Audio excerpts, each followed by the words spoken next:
High above the Indian Ocean, disaster strikes. The engine's on fire! More than 10 kilometers in the air, all 4 engines of a British Airways 747 stop working. Roger, declare emergency. Mayday, mayday, mayday, Speedbird 9. The cabin is filling with smoke, and the jet is falling toward the ocean.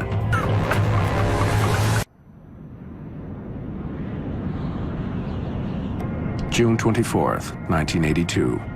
British Airways Flight 9 cruises through the sky over Indonesia.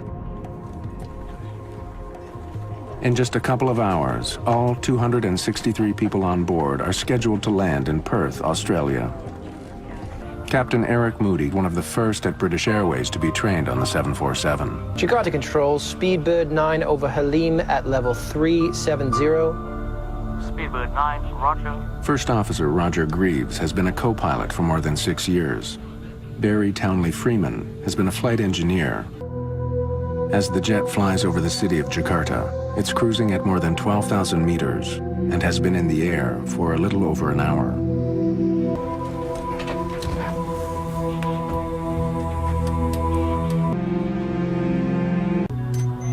In the cockpit, the flight takes an unsettling turn.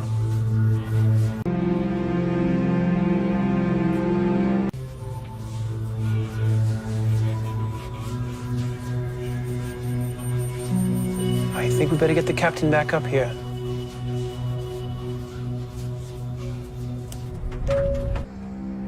In the cabin, the smoke begins to thicken.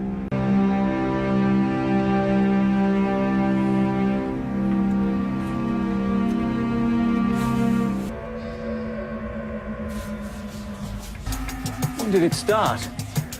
Well, just after you stepped out. Anything on radar? No, it's clear, not a cloud. Oh my lord, look at engine 4! It's lit up somehow. Captain, have a look at number 1.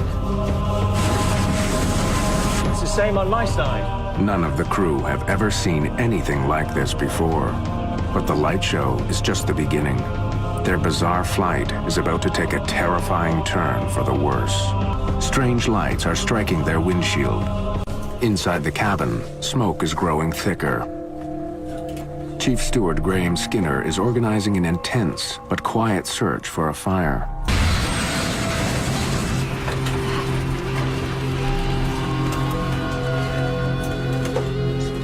Flight engineer Barry Townley Freeman is checking his instruments carefully.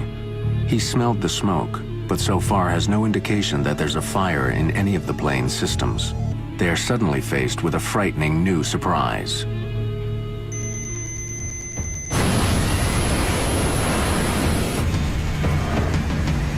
Dad! The engine's on fire!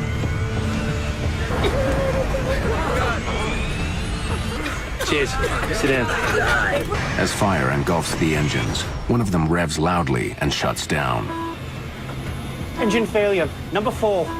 Fire action, number 4. Checklist powering gear. Set. Thrust lever. Closed. Start lever. Off. The instruments don't show a fire on the plane, but the passengers can see flames erupting from the engines and stretching along the side of the 747. The cabin crew begins storing anything that's loose. They don't want dishes or bottles flying around the cabin if the plane begins to dive. As the attendants try to reassure the passengers, the flight crew are stunned as their bizarre situation suddenly gets much worse. Number 2, engine's gone. All right then, begin the engine shutdown. No, wait!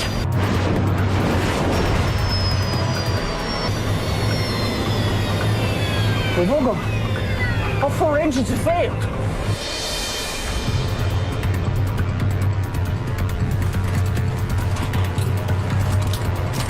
Roger, declare emergency. Mayday, mayday, mayday, Speedbird 9. We have lost all 4 engines out of 370.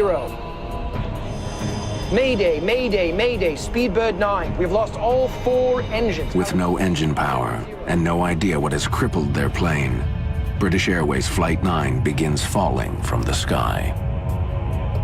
Jakarta Control, Speedbird 9, we have lost all 4 engines, now out of 360. First Officer Roger Greaves has trouble getting his message across. Speedbird 9, have you got a problem? Jakarta Control, Speedbird 9, we have lost all 4 engines. Repeat, all 4 engines. Now descending through flight level 350. Speedbird 9, you have lost number 4 engine? This idiot doesn't understand. Jakarta Control, Speedbird 9, we have lost all 4 Only when engines. another plane nearby relays the Mayday call do controllers in Jakarta understand. All 4 engines. Now descending through flight level 350. Speedbird 9, all 4 engines out. Understood. With no power, Flight 9 has started a long, slow fall. The crew has less than half an hour before they smash into the sea. And the crew isn't having any success getting them started again. All right, from the top, battery, check. On. Crossfeed valves. Open. Fire switch. In. At 10,000 meters, Captain Eric Moody decides to turn the plane back to the closest airport, Halim, just outside Jakarta. But even that is too far away if he can't get at least some of the engines going again. Pressure warning, Captain. We're at 10,000. As well as providing electrical power, the engines on a jumbo jet help keep the cabin pressurized. The crew reach for their oxygen masks. The top again. Battery. Check. On. As the plane falls lower and lower, Captain Moody faces a difficult choice. A mountain range cuts across the island of Java between his plane and the airport. He knows he has to be at least 3,500 meters high to clear it. But if the engines don't restart soon, they won't make it. Without power, his only other option is landing at night in the middle of the ocean. At this rate, the plane will crash in a matter of minutes. It's just a question of where. Nothing. It's not starting.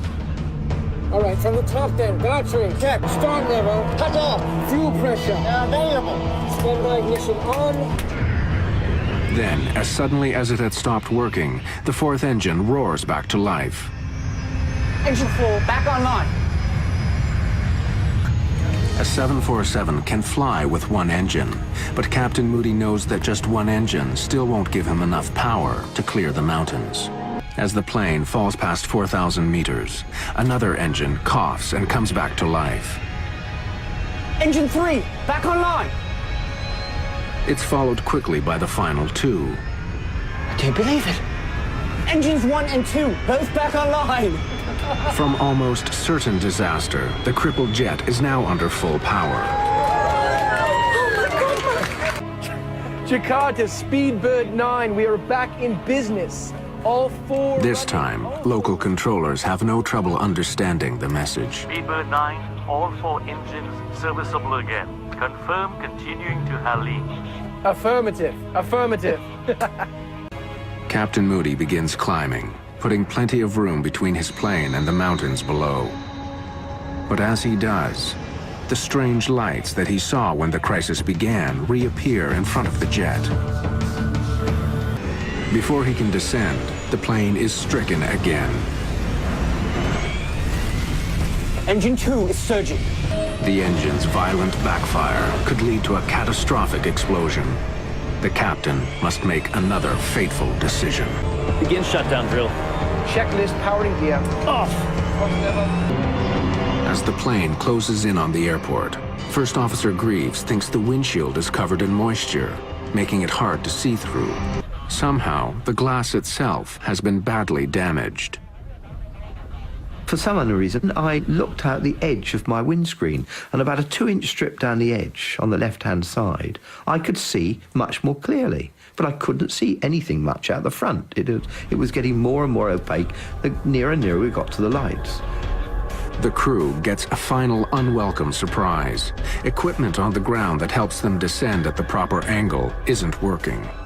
After all the troubles they've been through, now the crew has to land their plane nearly blind. 300 feet, Captain. 200. 100. 50 feet. 30 feet. Reverse. 80 knots.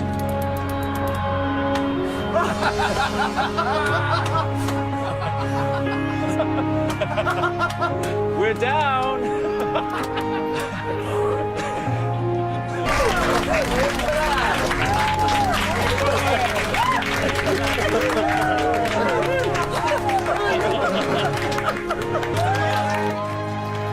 Safely on the ground at Halim Airport in Jakarta, passengers celebrate the end of a harrowing ordeal.